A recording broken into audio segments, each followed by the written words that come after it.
1968 High Council, Akmal Ashraf, Jack Harin, Dai Fuad, Avid Gomez, dan juga Mirul Aiman.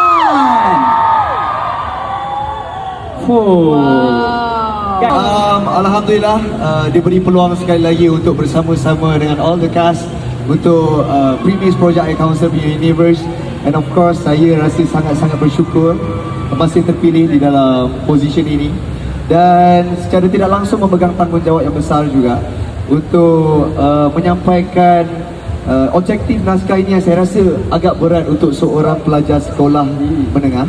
But apa yang saya boleh cerita is a prequel for two stories, Project High Council and Kapla High Council, and it's giving us answer about the engraved names on the Tugu, and as well as the incident of Abu Yamin burn the book High Council.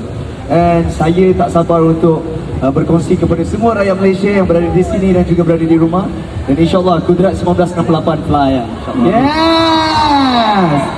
So itu dia akan keluar dalam 11 September. wow. Itu ada beberapa episod yang kita kena tonton supaya kita punya pemahaman untuk filem tu lagi kukuh. Wow. Alright guys, tepukan sekali lagi untuk mereka berempat. Jumpa di Kudrat 1968 September nanti. Thank you very much.